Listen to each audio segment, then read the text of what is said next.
Today, we will be completing the paperwork you will need before you can begin working as a student employee for Stanford University. There are several forms that you will need to complete and submit to Human Resources. This tutorial will instruct you on how to complete the required sections and gives you suggestions on what to bring with you to help the process go smoothly. I will tell you when to pause the video to allow you time to complete certain sections of the forms. If you have any questions on how to complete any form, we will be happy to help. If you are attending Stanford on a student visa, please contact Human Resources at 205-726-2263 for additional instructions before completing these forms. All the paperwork you will need to complete is located on the Human Resources website, so open your web browser and type in stanford.edu/student-employment. Then scroll down until you found the section titled I Found a Student Job. What's next? This section briefly explains what you need to complete and gives suggestions of what you should bring with you when submitting paperwork. Leave this tab open as you complete each form. We will come back to this tab. We will begin with the I-9 form. Click on the I-9 link, and your computer will download the document. You can either complete the form on your computer and then print it out, or simply print out the document and fill out the form. Pause this video if you are printing the form. Certain forms of ID are required for you to complete the I-9. These must be unexpired original documents or in some cases certified copies. Faxes, scans, or copies are not acceptable. You must bring the IDs with you when you turn in your paperwork or the I-9 is considered incomplete. This is a federal law and therefore is non-negotiable. You will need either one item from List A or one item from List B and one item from List C. While you can use any of the documents listed, the most common forms available for students are either their passport or passport card, or their driver's license together with either their Social Security card or a certified copy of their birth certificate. If you do not have the appropriate documents available, you will need to arrange to bring them or have them sent to you in order to complete the I-9. This must be done before a student employment card is issued, which allows you to work. We will now begin filling out the I-9 form.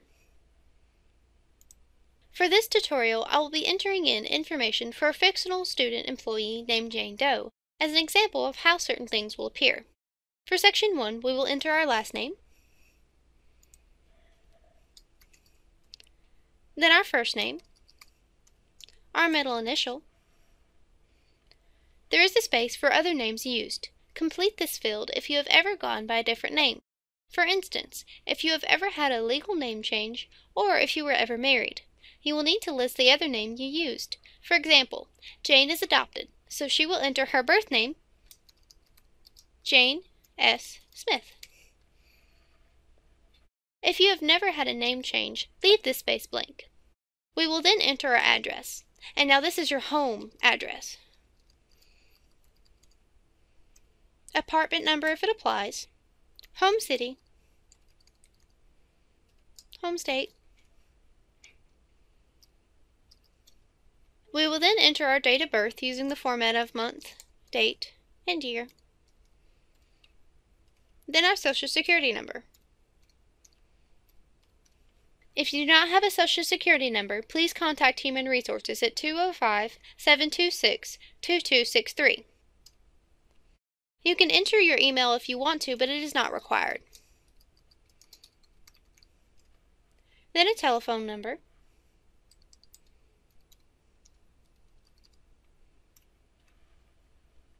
Next, you will check the appropriate box that applies to your current status.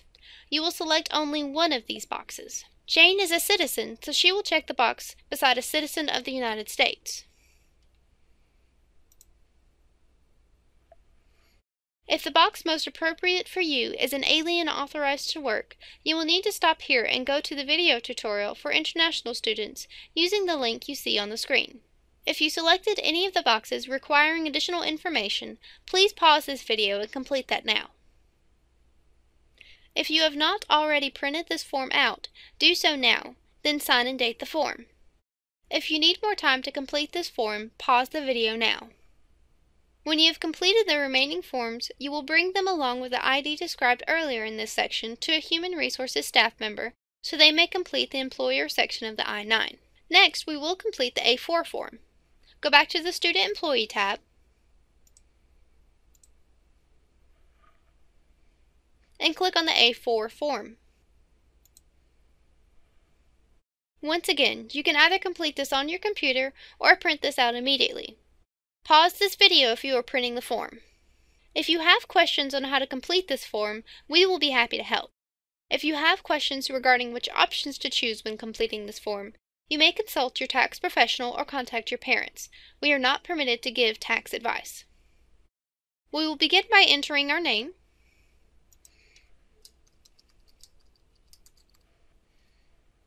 then our Social Security number. If you do not have a Social Security number, please contact Human Resources at 205-726-2263. Then our street address. Again, this is your home address.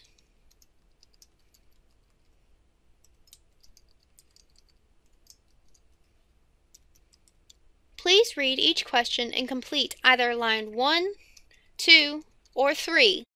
You will make an entry only on one of these lines.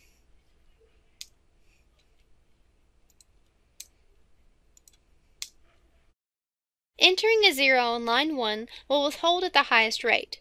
Otherwise, complete either line 2 or 3 indicating which withholding status you wish to claim. Pause this video while you read lines 1 through 3. On line 4, enter the number of dependents you can claim. Jane has no dependents, so she will enter 0. Complete line 5 if you wish to withhold an additional amount. Otherwise, leave this space blank.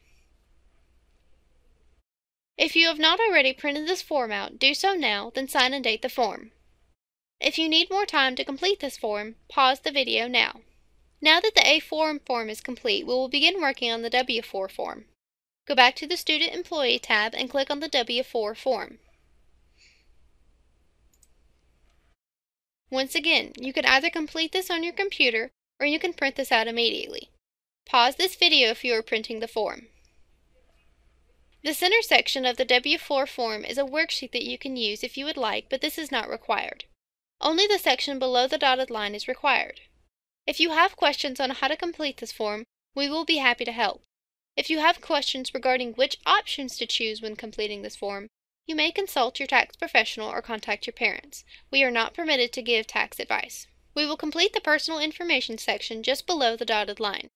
We will begin with our first name and middle initial, our last name, our home address,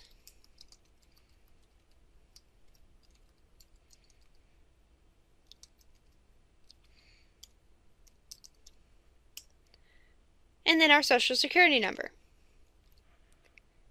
If you do not have a Social Security number, please contact Human Resources at 205-726-2263. For box 3, we will select our marital status. Since Jane Doe is not married, she will mark single.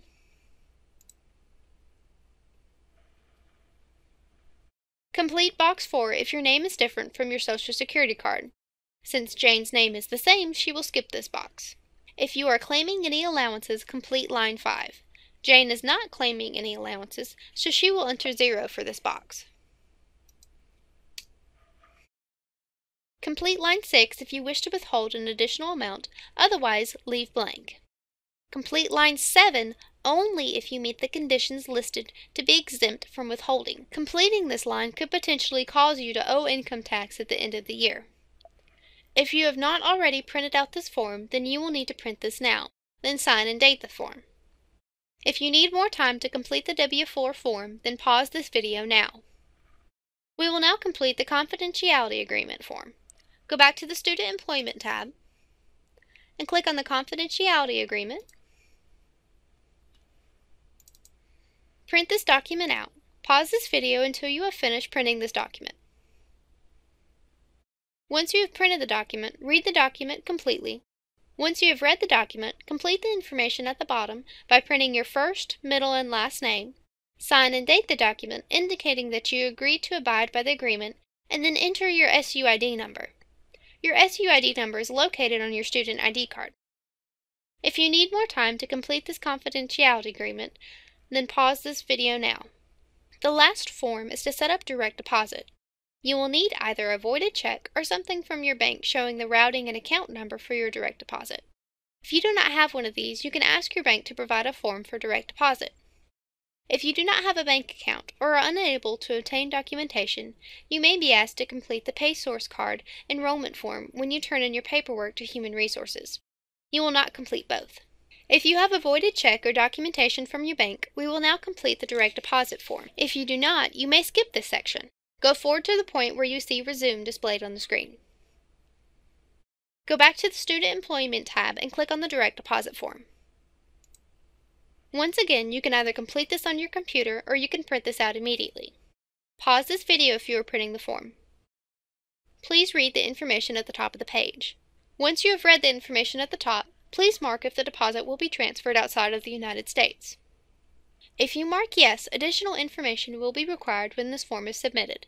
Please discuss this with a staff person when turning in this form. Jane's account is not outside of the United States, so she will mark no. Enter your bank's name,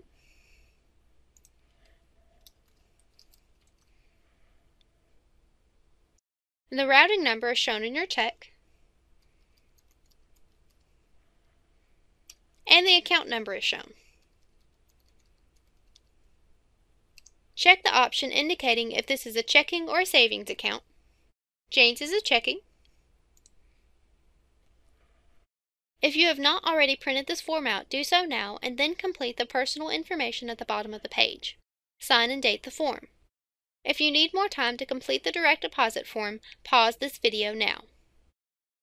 If you did not complete the direct deposit authorization form, please rejoin the video at this time. Once all paperwork has been completed, please take it along with your I-9 identification documents to the Human Resources or Payroll office located on the 3rd floor of the Sanford Hall. Human Resources will then issue you a student employment card.